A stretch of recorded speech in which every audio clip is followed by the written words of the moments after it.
Hello everyone, I am निष्ठा। और आज जो हम टॉपिक करने जा रहे हैं क्लास 11th अकाउंट्स का, वो है फाइनेंशियल स्टेटमेंट्स। तो बच्चों, फाइनेंशियल स्टेटमेंट्स जो टॉपिक है वो हमारे पूरे अकाउंटेंसी का सबसे ज़्यादा इम्पोर्टेंट लेसन है। अगर आपको फाइनेंशियल स्टेटमेंट्स नहीं आती हैं तो आपको अकाउंट्स का या कॉमर्स का स्टूडेंट होने का कोई फायदा नहीं है। तो आज जो हम शुरू करेंगे, फाइनेंशियल स्टेटमेंट शुरू करेंगे। और बच्चों, सबसे पहले मैं आपसे ये पूछना चाहूंगी कि फाइनेंशियल स्टेटमेंट्स होती क्या है। ठीक है, तो फाइनेंशियल स्टेटमेंट्स क्या होती हैं बच्चे? जो हमें हमारी बिजनेस की profit and loss, that is profitability बताती है, और साथ ही साथ हमारे बिजनेस की फाइनेंशियल पोजीशन बताती है। तो फाइनेंशियल स्टेटमेंट्स में हमारी बेसिकली दो स्टेटमेंट्स आती हैं। सबसे पहली जो स्टेटमेंट है वो है स्टेटमेंट ऑफ प्रॉफिटेबिलिटी, और दूसरी जो स्टेटमेंट आती है वो आती है स्टेटमेंट ऑफ फाइनेंशियल पोजीशन। बच्चे, फाइनेंशियल स्टेटमेंट्स बनाना किसी भी बिजनेस के लिए जरूरी क्यों है? क्योंकि हमें उससे पता चलता है कि हमारा जो बिजनेस है वो कहाँ स्टैंड करता है, कितना उसका प्रॉफिट हो रहा है, कितना उसका लॉस हो रहा है, क्या वो सही चल रहा है या नहीं चल रहा है। और साथ ही साथ ये जानने को मिलता है कि हमारा जो फाइनेंशियल पोजीशन है, फाइनेंशियल पोजीशन मतलब कि हमारे बिजनेस में हमारे असेट्स कितने हैं और हमारी लाइबिलिटीज कितनी है। ठीक है, तो बच्चों, स्टेटमेंट ऑफ प्रॉफिटेबिलिटी क्या होता है? जो हमें हमारा प्रॉफिट या लॉस बताता है। तो वो होता है हमारा trading and P&L account, trading and profit and loss account इसको बोलते हैं। ठीक है, और इसके बाद स्टेटमेंट ऑफ फाइनेंशियल पोजीशन, जो हमारी फाइनेंशियल पोजीशन हमें बताता है वो होता है बैलेंस शीट। ये दोनों स्टेटमेंट्स हमारे बिजनेस के बारे में हमें इंफॉर्मेशन देती हैं। ठीक है, कि हमारा बिजनेस कहाँ स्टैंड कर रहा है, क्या उसके प्रॉफिट्स है, क्या उसके लॉसेस हैं, किस तरह से हमारे बिजनेस में पूरे साल काम किया है, और साथ में हमारी जो नेटवर्थ है वो कितनी है। नेटवर्थ मीन्स हमारे असेट्स, हमारे पास लैंड, हमारे पास बिल्डिंग कितनी है, हमारे पास स्टॉक कितना है, हमारे पास कैश कितना है, बैंक बैलेंस कितना है। तो हमारी नेटवर्थ इन ऑल, हमारे बिजनेस के सारे असेट्स कितने हैं, और साथ ही साथ हमारी लाइबिलिटीज क्या क्या है जो हमें चुकानी है। ठीक है, तो this is the basic meaning of financial statements. तो आज हम सबसे पहले सीखेंगे ट्रेडिंग अकाउंट बनाना। ठीक है,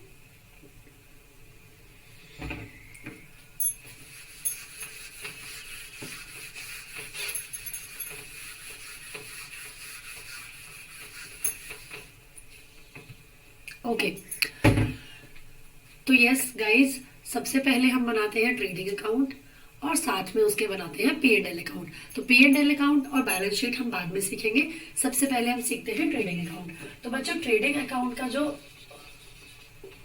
फॉर्मेट होता है वो कुछ इस तरह से होता है। हमें अपने अकाउंट्स शुरू किस तरह से करने हैं वो मैं आपको बाद में बताऊंगी। सबसे पहले हम अकाउंट्स देख लेते हैं। ठीक है, तो ट्रेडिंग अकाउंट में बच्चे सबसे पहले हमारी कौन कौन सी चीजें आती हैं मैं आपको वो बता देती हूँ। ट्रेडिंग अकाउंट में हमारे जितने भी मैन्युफैक्चरिंग से रिलेटेड चीजें हैं। अच्छा, सबसे पहले हमारा स्टॉक, हम एक टेबल बनाते हैं। ठीक है, ये हमारा फॉर्मेट रहता है जहां पे हम यहाँ पे लिखते हैं पर्टिकुलर्स,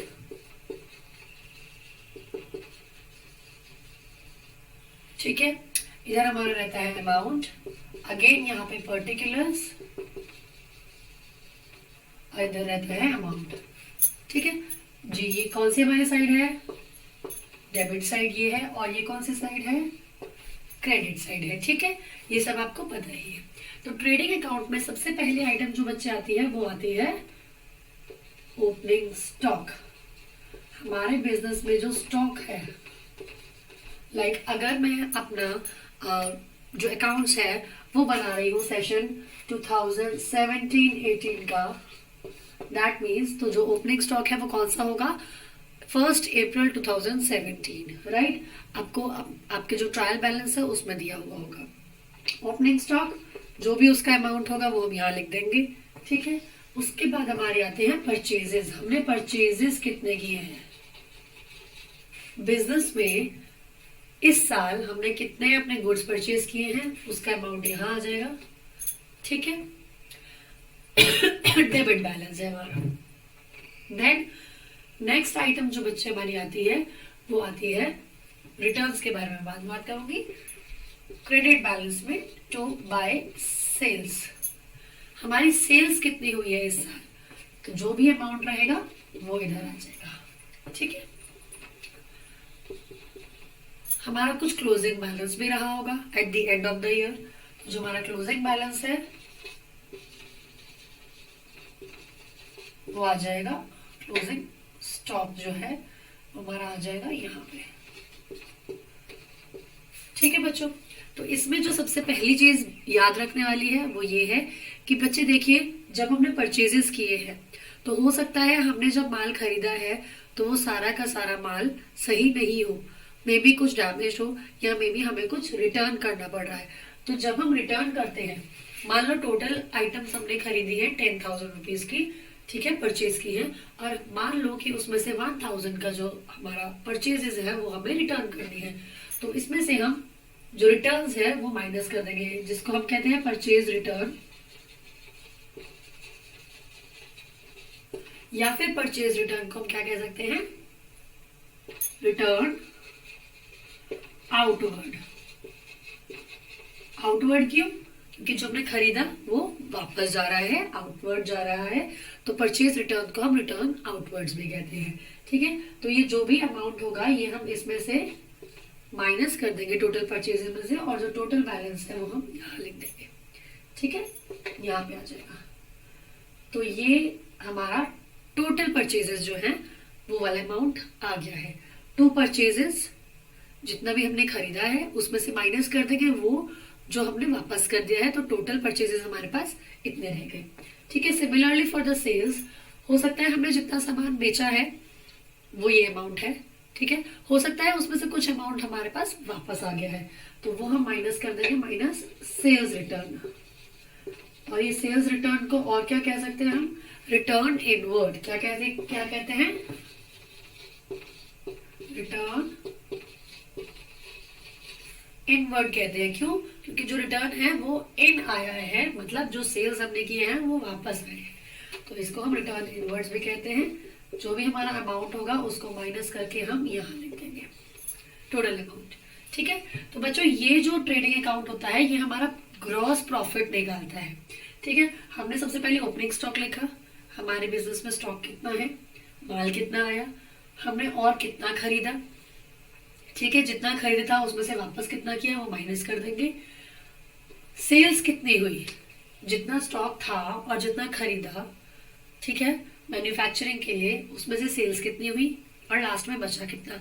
इसमें साथ में और कौन सी चीज ऐड होती है वो मैं आपको बताती हूँ कि जब हमने जो ट्रेडिंग अकाउंट है बेसिकली वो मैन्युफैक्चरिंग फर्म्स बनाती हैं, ठीक है, सारे बिजनेस ट्रेडिंग अकाउंट नहीं बनाते हैं। अगर किसी बिजनेस पे सिर्फ गुड्स का बाइंग एंड सेलिंग हो रहा है तो वो डायरेक्ट P&L अकाउंट बनाएंगे और बैलेंस शीट बनाएंगे, ठीक है। लेकिन यहाँ पे क्या होता है, ट्रेडिंग अकाउंट वही बिजनेस बनाते हैं जिनकी मैन्युफैक्चरिंग फर्म भी होती है, मतलब जो प्रोडक्ट्स लेकर लाइक परचेजेस करके वो मैन्युफैक्चरिंग भी कर रहे हैं अपनी फैक्ट्रीज में, ठीक है। तो ट्रेडिंग अकाउंट उन्हीं बिजनेस में बनता है। तो हमारा जो ओपनिंग स्टॉक था वो आया, परचेजेस जो हमने किए वो आए, और साथ में जितने भी हमारे एक्सपेंसेस होंगे, डायरेक्ट एक्सपेंसेस। डायरेक्ट एक्सपेंसेस बच्चे कौन से होते हैं, दो तरह के एक्सपेंसेस होते हैं, एक होते हैं डायरेक्ट और एक होते हैं इनडायरेक्ट। तो डायरेक्ट एक्सपेंसेस कौन से होते हैं, डायरेक्ट एक्सपेंसेस वो होते हैं जो आपके फर्म में फैक्ट्री में मैन्युफैक्चरिंग में यूज हो रहे हैं, मैन्युफैक्चरिंग में लग रहे हैं।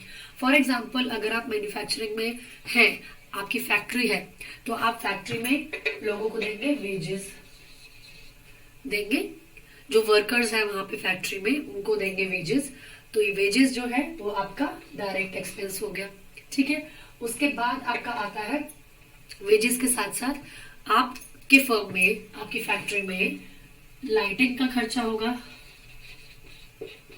ठीक है, आपकी फैक्ट्री में फ्यूल, गैस, पावर का खर्चा होगा, आपका अगर फैक्ट्री रेंट जा रहा है, साथ में फैक्ट्री लिखा होना चाहिए, फैक्ट्री रेंट जा रहा है तो वो भी साथ में आएगा। ठीक है, तो जितने भी एक्सपेंसेस आपके फैक्ट्री से रिलेटेड हैं, साथ में आपका अगर प्रोडक्ट्स आए हैं तो कैरेज, कैरेज मीन्स जो सामान को कैरी करने का खर्चा होता है। आपने परचेजेस तो किए, लेकिन परचेजेस के साथ आपका उन परचेजेस को लाने का खर्चा भी है। ठीक है, तो कैरेज, और इसी के साथ आ जाता है फ्रेट। फ्रेट क्या होता है? जो लाने ले जाने का भाड़ा होता है, वो उसको भी फ्रेट कहते हैं। ठीक है, तो परचेजेस साथ में आपकी फैक्ट्री की, इसमें बेटा बहुत सारी आइटम्स आती है डायरेक्ट एक्सपेंसेस में, आप सारी याद नहीं कर सकते हो, लेकिन आपको कुछ चीजें याद रखनी है। कौन कौन सी चीजें याद रखनी है? जो फर्स्ट चीज आपको याद रखनी है वो याद रखनी है कि जितने भी डायरेक्ट एक्सपेंसेस हैं वो आपके फैक्ट्री से रिलेटेड होने चाहिए। ठीक है, आपके मैन्युफैक्चरिंग में होने चाहिए, मैन्युफैक्चरिंग में काम आने चाहिए, जैसे फ्यूल, गैस, पावर, ये सारी चीजें मैंने आपको बताई, ये मैन्युफैक्चरिंग में लगती है। लाइटिंग। ठीक है, तीसरी चीज जो होनी चाहिए वो परचेजेस से रिलेटेड होनी चाहिए। अगर कोई भी चीज परचेजेस से रिलेटेड है, मान लो परचेजेस का ही किसी भी तरह का खर्चा है, इंस्टॉलेशन चार्जेस है, तो वो भी इसी में आएंगे, किसी चीज के। ठीक है, या फिर परचेजेस के साथ अगर किसी चीज में इनवर्ड लगा है, इनवर्ड मतलब कि वो परचेजेस से रिलेटेड है, फ्रेट इनवर्ड, कैरेज इनवर्ड, जितनी भी चीजें इनवर्ड वाली है वो सारी की सारी आपकी डायरेक्ट एक्सपेंसेस में आएंगी। इतना आपको याद रखना है, बाकी जैसे जैसे हम क्वेश्चंस करते जाएंगे आपको चीजें क्लियर हो जाएंगी। ठीक है, तो ये सारी हमारी जो है वो क्या करेंगी, डेबिट साइड पे आएंगे ट्रेडिंग अकाउंट के, क्योंकि ये सारे हमारे एक्सपेंसेस हैं, डायरेक्ट एक्सपेंसेस हैं। ठीक है, राइट साइड में क्रेडिट साइड की अगर बात करें तो सेल्स बाय क्लोजिंग स्टॉक। ठीक है, और इसी के साथ जब हम इसको टोटल करेंगे तो हमारा प्रॉफिट और लॉस कैसे जनरेट होगा वो मैं आपको बता देती हूँ।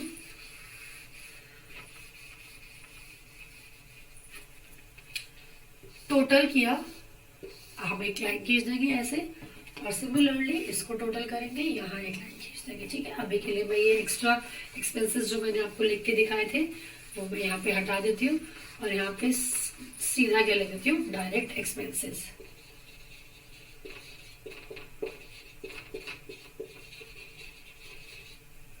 ठीक है, डायरेक्ट एक्सपेंसेस। तो अब जो हमारा बैलेंस बचेगा, मान लो हमारा इसका बैलेंस आ रहा है 2 लाख। ठीक है, तो जो बड़ा अमाउंट होगा दोनों में से वो टोटल में आएगा, और अगर बैलेंस इसका बच रहा है तो ये जो बैलेंस बचेगा वो क्या होगा, यहां पे आएगा हमारा ग्रॉस प्रॉफिट कैरी डाउन। इसी को हम प्रॉफिट एंड लॉस में कैरी डाउन करेंगे। ठीक है, और अगर हमारा क्रेडिट बैलेंस आता है तो दैट मीन्स हमें लॉस हुआ है, और वो बन जाएगा ग्रॉस लॉस कैरी डाउन। ठीक है, अगर ये वाला बैलेंस बड़ा है तो यहाँ पे हमारा लॉस आ जाएगा, अगर ये वाला बैलेंस बड़ा है तो यहाँ पे हमारा प्रॉफिट आ जाएगा बैलेंस में, जिसको हम नेक्स्ट अकाउंट में कैरी फॉरवर्ड करेंगे, ब्रॉट डाउन करेंगे, that is a P&L account, profit and loss account. ठीक है बच्चों, एक तो ये बेसिक फॉर्मेट है ट्रेडिंग अकाउंट का। अब इसमें कुछ वेरिएशंस हो जाती है। ठीक है, सबसे पहले ओपनिंग स्टॉक आपको दिया होता है आपके ट्रायल बैलेंस में, परचेजेस आपको ट्रायल बैलेंस में दिए रहेंगे, परचेज रिटर्न्स आपको ट्रायल बैलेंस में दिए रहेंगे, डायरेक्ट एक्सपेंसेस आपको ट्रायल बैलेंस में दिए होंगे, और सेल्स क्लोजिंग स्टॉक आपको ट्रायल बैलेंस के हमेशा बाहर दिया जाता है, क्योंकि वो बाद में रिकॉर्ड हो रहा है। तो जब भी क्लोजिंग स्टॉक आपको ट्रायल बैलेंस के बाहर दिया हुआ है तो आप क्या करेंगे, उसकी 2 एंट्रीज करेंगे। पहली एंट्री करेंगे ट्रेडिंग अकाउंट में, और दूसरी एंट्री करेंगे बैलेंस शीट के क्रेडिट साइड में। क्रेडिट साइड मीन्स असेट वाली साइड में। ठीक है, ये चीज आपको समझ आ गई सबको? ठीक है, अब इसमें जो चीज समझने वाली है वो है कि कभी कभी बच्चों आपको क्या दिया होता है, आपको दिए होते हैं कॉस्ट ऑफ गुड्स सोल्ड, तो उसकी हम बात कर लेते हैं। ठीक है, ओके बच्चों, तो अभी जो मैं आपसे बात कर रही थी वो मैं ये कह रही थी कि क्लोजिंग किस कुछ तरह की आपको ऐसी चीजें दी होती हैं, कभी कभी आपको चीजें डायरेक्ट ना देकर इनडायरेक्टली दिया जाता है, जिसमें आपका क्या होता है,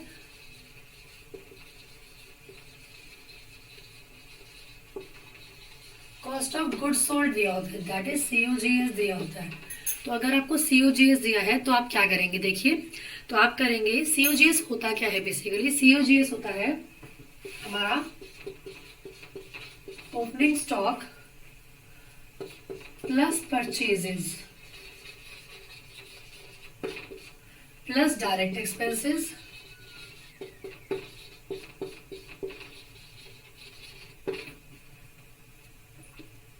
माइनस क्लोजिंग स्टॉक। ठीक है बच्चों, तो आपको क्या दिया होता है, कॉस्ट ऑफ गुड्स सोल्ड है क्या, मतलब आपके जो गुड्स आपने बेचे हैं उसकी कॉस्ट क्या है। देखो बच्चे, सेल्स और कॉस्ट ऑफ गुड्स सोल्ड में ये डिफरेंस होता है कि सेल्स मतलब कि हमने जो गुड्स बनाए हैं या जो हमारे गुड्स हैं वो हमने बेचे कितने में, ठीक है, मतलब हमने अमाउंट जो है वो रिसीव कितना किया है, ओके, हमने चीज बेची कितने में। और कॉस्ट ऑफ गुड्स सोल्ड मतलब जो हमने सामान बेचा है उसकी कॉस्ट क्या है, दैट मीन्स उसकी लागत क्या है, ठीक है। तो ऑब्वियसली जितनी लागत होती है, जितनी कॉस्ट होती है, हम उससे ज्यादा पे ही बेचते हैं, है ना, ताकि हम प्रॉफिट कमाएं, ठीक है। तो कॉस्ट ऑफ गुड्स सोल्ड और सेल्स में हमेशा बच्चों को कंफ्यूजन रहता है, वो मैंने आपको क्लियर कर दिया है, ठीक है, होप आपको समझ आ गया है। अब देखो, कॉस्ट ऑफ गुड्स सोल्ड क्या है, हमने जो ट्रेडिंग अकाउंट बनाया था उसमें क्या किया था, 2 ओपनिंग स्टॉक किया था, ठीक है, यहाँ 2 परचेजेस आ गया था, जितना परचेज किया है, ओपनिंग स्टॉक कितना है, परचेज कितना किया है, उसके ऊपर हमारे डायरेक्ट एक्सपेंसेस लग गए हैं, ठीक है, ठीक है। उसके बाद इसमें से जो माइनस किया वो था हमारा by closing stock, by closing stock. तो ये क्या आ गया, ये चीजें करने से, मतलब हमने ये प्लस कर दिया और ये माइनस कर दिया, तो ये चीजें क्या आ गई, इससे आ गया हमारा कॉस्ट ऑफ गुड्स सोल्ड। क्या आ गया कि हमने गुड्स बेचे हैं, जो उनकी कॉस्ट क्या है, उनकी लागत क्या है, ठीक है। अब उसके बाद जो है बेटा, जो हमारा ग्रॉस प्रॉफिट होता है, ग्रॉस प्रॉफिट होता है जब हम इसमें से सेल्स भी माइनस कर देते हैं, मतलब कॉस्ट ऑफ गुड्स में से जब हम सेल्स माइनस कर देंगे, हमारे जो नेट सेल्स हैं उससे हमारा आ जाएगा ग्रॉस प्रॉफिट, वही आता है ना। अभी हमने ट्रेडिंग अकाउंट में देखा कि जब हम सेल्स में से सारी चीजें माइनस कर देंगे तो हमारा आ जाएगा gross profit, that means sales में से हम कॉस्ट ऑफ गुड्स सोल्ड, देखो ये सारी चीजें और ये सारी चीजें मिला के तो कॉस्ट ऑफ गुड्स सोल्ड है ही, है ना। जब हम टोटल सेल्स में से, मतलब सॉरी ये मैंने गलत लिख दिया है, टोटल सेल्स में से cost of goods sold minus कर देंगे, दैट मीन्स जितनी हमने सेव किया है। फॉर एग्जाम्पल आपकी मार्कर का ही ले लो, ये मैं बेच रही हूँ 100 रुपीज में और इसकी जो लागत है वो आई है 60 रुपीज, मेरा प्रॉफिट कितना होगा, 40 रुपीज होगा, ठीक है, समझ आ गया इतना। ये बेसिक है, जैसे हम क्या करते हैं, मैथ्स में करते हैं, ठीक है, कॉस्ट प्राइस और सेलिंग प्राइस के हिसाब से, वैसे ही है। तो जो सेल्स है, जितनी मेरी नेट सेल्स हुई है वो माइनस उसकी जो कॉस्ट है उसको माइनस करेंगे तो हमारा आ जाएगा ग्रॉस प्रॉफिट। क्लियर हो गया सभी को। तो ये हमारी 2 चीजें हैं, फर्स्ट नोट्स में आपका ये आएगा, कॉस्ट ऑफ गुड्स सोल्ड क्या होती है, opening stock plus purchases plus direct expenses, ठीक है, माइनस क्लोजिंग स्टॉक। जब हम इन तीनों कर लेंगे तो ये हमारा आ जाएगा कॉस्ट ऑफ गुड्स सोल्ड। दूसरा हमारा फॉर्मूला है नंबर 2 जो मैंने अभी लिखा, sales minus cost of goods sold is equal to gross profit, ठीक है। तो कई बार क्या होता है, डायरेक्ट ट्रेडिंग अकाउंट बनाने के लिए हमें directly cost of goods sold दे दिया जाता है, तो आपको अगर प्रॉफिट निकालना है तो वो कैसे निकालोगे, cost of goods sold, total sales में से cost of goods sold minus कर दोगे तो वो आ जाएगा हमारा ग्रॉस प्रॉफिट।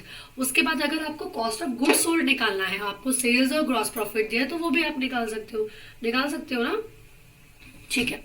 एक बार वो देख लेते हैं।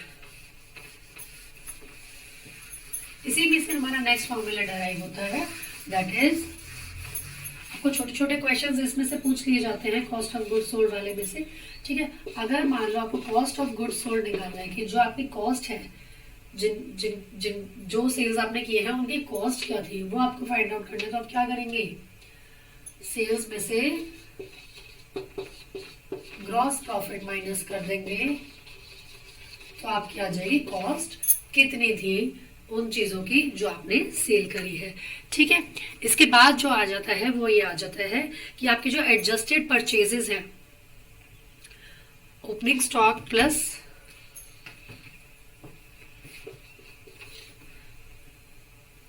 एक टर्म होती है एडजस्टेड परचेजेस,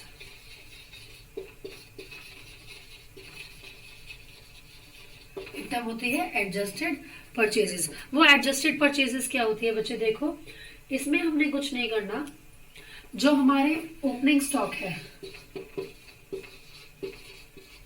ठीक है, जो हमारा ओपनिंग स्टॉक है उसमें हमारी जो न्यू परचेजेस है वो हमने ऐड कर दिया, स्टॉक है ऑलरेडी और परचेजेस हो गई, ठीक है। और उसमें हमने माइनस क्या कर दिया, हमारी जो क्लोजिंग स्टॉक है वो माइनस कर दिया, तो हमारी ऑलरेडी आ गई एडजस्टेड परचेजेस। मतलब इतना हमारा ओपनिंग स्टॉक था, इतना आपने और खरीद लिया, और जो हमारा बचा हुआ स्टॉक है हम उसको माइनस कर देंगे, तो ये हमारा आ जाएगा एडजस्टेड परचेसेस। तो अगर आपको ट्रेडिंग अकाउंट में आपको सीधा क्या करना है, कॉस्ट ऑफ गुड्स सोल्ड निकालना है या सेल्स निकालने हैं, तो आपको पता है कि कॉस्ट ऑफ गुड्स सोल्ड में ओपनिंग स्टॉक हमारे पास है, परचेजेस हो गए हैं, माइनस क्लोजिंग स्टॉक हो गया। अगर आप इसी में डायरेक्ट एक्सपेंसेस प्लस कर देंगे,